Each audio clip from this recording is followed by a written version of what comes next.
สบายดีเด้อพี่น้องเด้อหมดสุขสุขคนน้องบอลกับอ้นบอลหายไปโรงเรียนพี่น้องบ่สบายเนาะบ่สบายก็เลยบ่ให้ไปพี่น้องเลยสิพากันไปหาแหน่ไข่มดแดงแถวนี่แหละแถวน้องสะนี่ใกล้ๆนี่พี่น้องก็เลยเอาเด็กๆไปนำเมาโซ่เขาจะให้อุ้มพี่น้องเลยเครียดอัดเข้าตู้ของบอลเครียดจะให้อุ้ม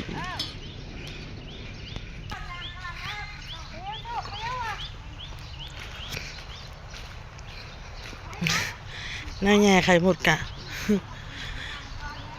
หวดพี่น้องหวดถึงเข่า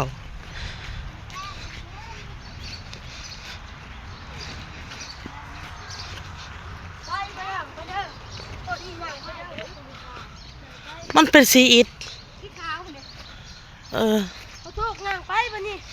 นั่งไปเด้อใส่กับบริอึดเลยเต็มในหนทางนะ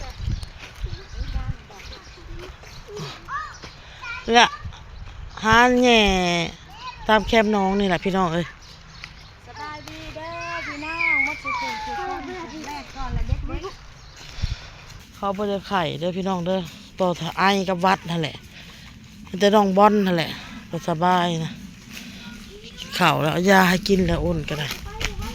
เดี๋ยวเชียนโทรบอกครูเพื่อนพี่น้อง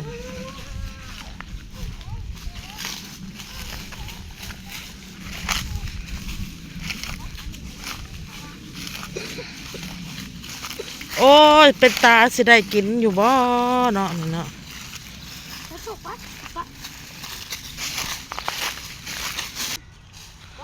นี่แม่ห้างนะ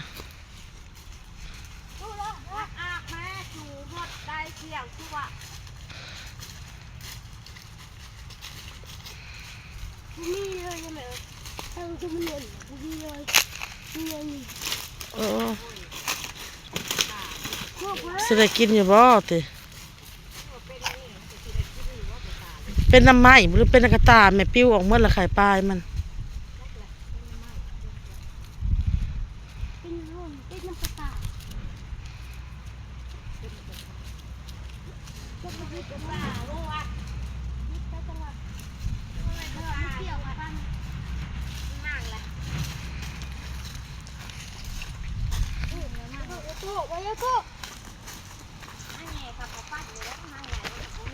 มาเร็ว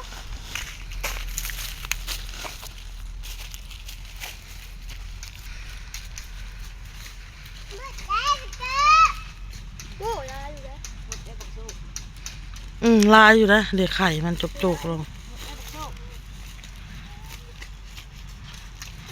มันมีดอกห้างแบบนั้นทำไมมีแต่แม่ป้อห้างทำไมสูงนะมาไม่บ่เทิงล็อกอ่ะนะ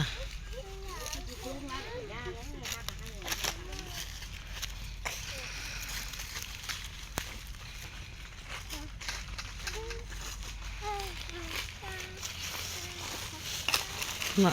ไม่บ่เทิงได้หั่งได้จ้ะเด้ไปเร็วชูงมาแต่ใส่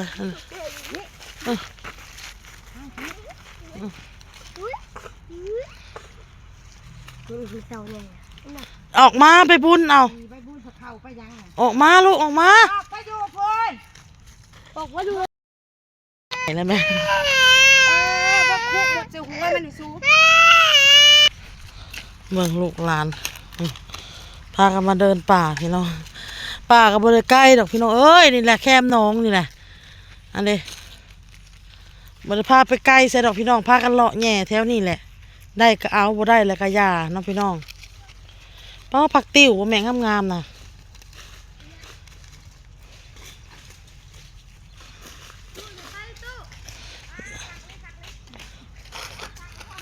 ขักบ่โอ้ไข่มัน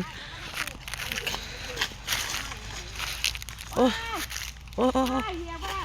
โอ้โอ้ยไม่มันบ่เป็นนะไม่แบบนี้แม่ไม่แบบได้ถ้ามันบ่มีไม้อะไรมันมีนะอยู่ในอันนะฮะกายไว้ในข้อไก่ฮะ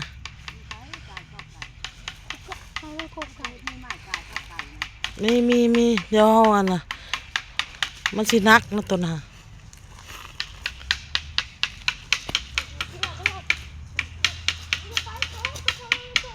อย่าลงออโต้นะ ใส่ข้าวตาอยู่ ไข่ยังบ่ใหญ่เนาะ ค่ะ เฮาว่าเดือนหน้าผมมันจะตึง คิดหน้า แต่ว่าบางคนก็จะไปแย่เขาก็ว่ามันตึงแล้วได้แม่ ตื่นแล้วบ่อนนั้นมีน้ำมันตื่น บ่อนมันอันบ่อน มันตื่นใส่น้ำมันตื่นมันได้เอาน้ำไปเลี้ยงดิ อ๋อตัว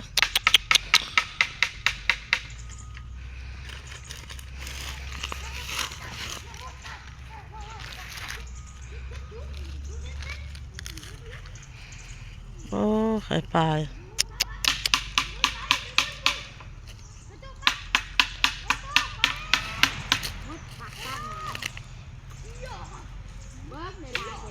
มึงรู้ได้ลายได้หน่อยสำหรับมึงรู้ ได้เลยได้อุ่นเอ้ย ช่วยหน่อยหนึ่งพี่น้องเลย จักน้อยหาอีกผ้าตุ๊กเอาไว้อีเป้ใหญ่ๆนะผ้าเป้ค่ะผ้าเป้ ผ้าดำสีแดงสิซะ ผ้าเป้ใหญ่ค่ะ เปยใหญ่บ่จะเมื่อผู้เดียวลูกโตอยู่นะแม่ลูก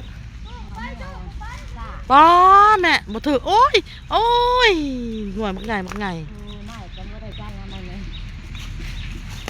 ใช่จะไม่ได้ใจเลย ป้าไข่นี่แต่หน่วยใหญ่ๆหน่วยใหญ่ๆห้างในนอกก็เจ้าว่าไข่แม่ใกล้ๆกันโอ้ห้างเทิงให้สิตึงโอ้ยเอาผ้ามาบักเอาละเมื่ออะไรแบบบัด ได้ดอกต้องให้ลุงจะหมดเลยละเป็นอะไร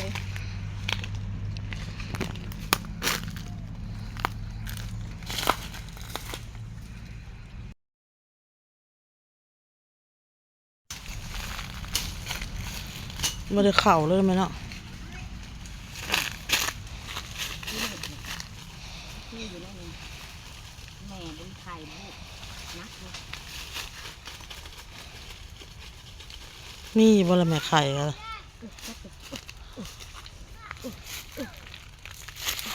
ห้างนี่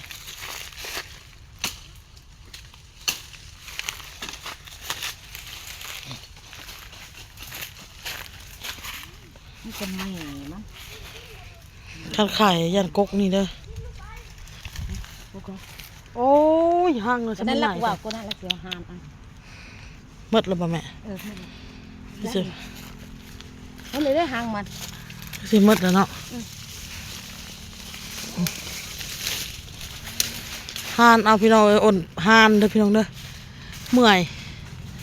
หานเพื่อสิขาดนี่ก็คือว่าเฮิงแท้ๆคือว่านานแท้อันนี้กกผักติ้วบ่พี่น้องดอกผักติ้วกำลังออก ดอกผักติ้วเด้อพี่น้องเด้อนี่เก็บเมื่อละตากแห้งมีFCมีแม่เพิ่นหนึ่งเพิ่นบอกว่ามานางอ้นเด้อผักติ้วนี่ให้เจ้าเมื่อเจ้าเก็บละตากแห้งไว้เอาไว้ใส่ส้มใส่แซวเพิ่นว่าเอาไว้กินเด้อยามมันอึดเพิ่นว่ายามบ่มีเพิ่นว่าเพิ่นบอกว่าเก็บแล้วไปตากแห้งแม่เอามาอึดว่าเอาบัดล่าเฮาอยากแกงแล้วมันบ่อึดมันแบบมันอึดมันบ่มีนี่นะแบบเอาไปแกงใส่มันก็แซ่บคือเก่าคนว่าขึ้นไปง่อยตัดทำไมมันคือสิขาดไว้ฮะวะ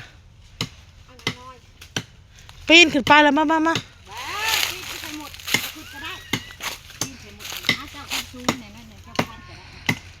เปลี่ยนกันพี่น้องต้นนั้นอ่อนพานต้นนี้แม่ฮานนะจะเปลี่ยนแม่อยู่มา50 พานมา เอาหานเจ้าอ้นสูงกว่าแม่น้อยหนึ่งทีน้อง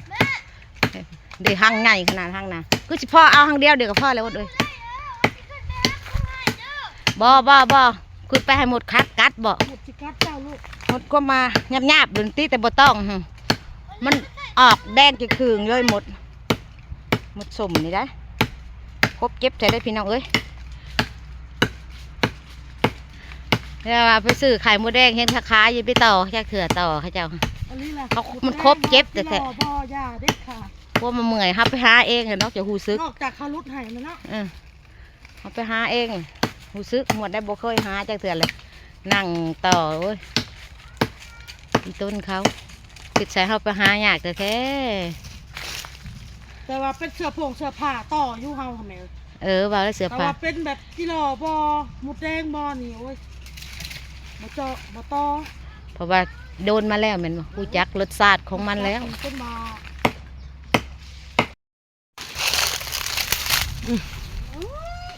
ไข่ตื้นตื่นเนาะมันบ่เหี่ย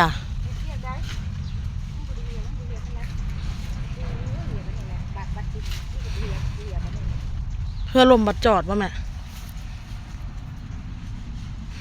คนถ่ายใกล้ให้เบิ่งบ่ได้เด้อพี่น้องเด้อค่าเหยียบอันนี้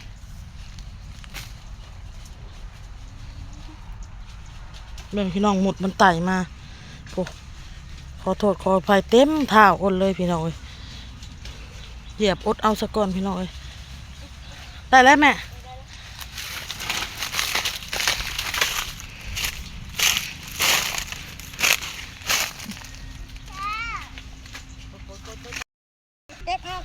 เบิ่งพี่น้องร้านกัน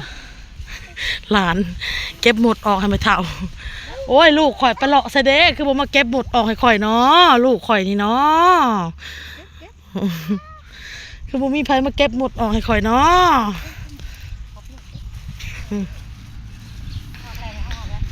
หลานพี่น้องเก็บหมดออกให้ไม่เท่าหมดละหมดหมดโอ้ยตายเต็มมาเลยหัวนี่หมดพี่น้องเลยบอลมาเก็บหมดออกให้แม่ไว้นี่ไว้โตไว้นี่ไว้เก็บหมดให้แม่ไว้นี่ไว้หมดนี่ไว้เบิ่งนี่ในงอนนี่ลูกหมดเลยไว้โตไว้นี่โตดิไว้หมดนี่ไว้เอาออกให้แม่นะไว้ข้างมึงนี่ไว้เอาไว้เก็บออกให้แม่ไว้นี่หมดนี่ไว้นี่เก็บนี่หมดนี่หมดนี่นี่บอลมาเก็บออกให้แม่นะลูกนี่หมดไตในงอนนี่ค่ะอันนี้งอนเห็นบ่ลูกไว้มากอดแม่แล้วบัดเก็บในงอนลูกเก็บมันติดจมูกใช่ไหมเอ้ย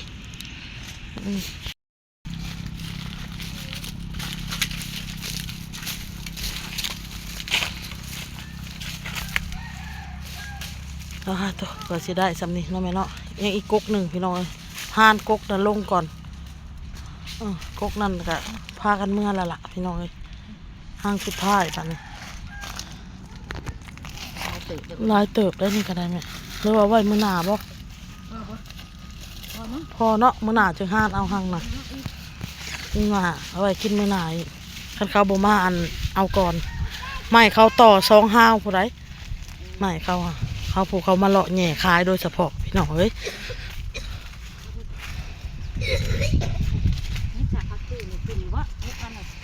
บ่ผักติ๋วบ่ได้อึดแบบเอ้ยแถวนี้ฮะผักติ๋วปงไม้ปงยอดทั้งดอกยอดอ่อนๆเลยนี่กินถึงแซ่บนี่แซ่บอ่ะชมได้ไหมแซ่บนี่มาโตกินว่ากินเลยพี่น้องชมลูกกินได้เหรอเอาเนี่ยคนละง่ากินเห็นไม่เท่ากินกับกินเอาโตย้ำออกหมดนะลูกหมดไปเมื่อได้บัดนี้ไปเมื่อพี่น้องเอ้ย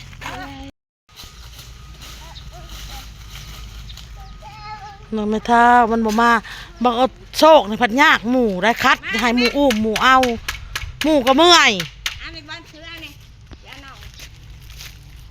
มา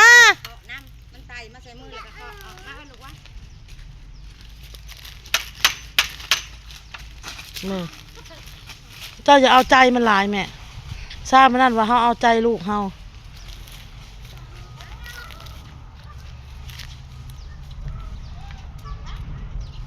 เดี๋ยวจะให้อุ้มนะเดี๋ยวจะให้อุ้มพี่น้องเอ้ยเดี๋ยวถ้าเจ้าบุอุ้มคอยกระชิยืนอยู่หันประมาณนี้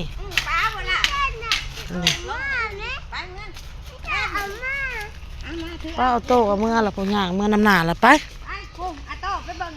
เมื่อโชคเมื่อย่างจะใส่อุ้มลายบักกระเด็นน่ะนี่บักน้อยอันนี้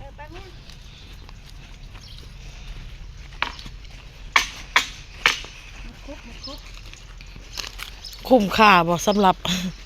การมาให้หมดกัดพี่น้องคุ้มพี่น้องพ อเอาได้หมูแดงมากินไข่หมูแดงมากินเนาะ มาเด้อมาเด้อมาเด้อก ระทาบ่ได้ไข่หมูแดงมากินนี่ยังว่าบ่คุ้มอันนี้เฮาก็ได้มากินเฮาก็คุ้มพี่น้อง มา มึง พูดเห็นห้องน้ำเลย แม่นขุดเห็นห้องน้ำ ห้องน้ำเรียนเรียบร้อย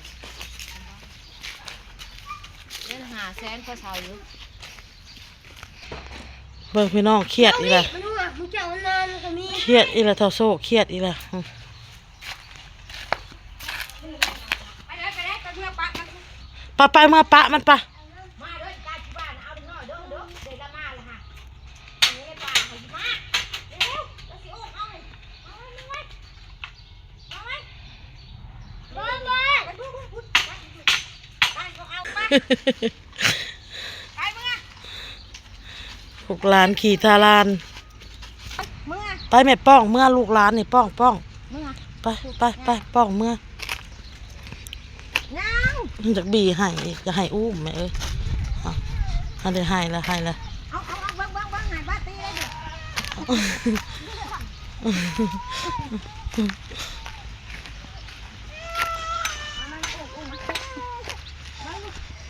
อ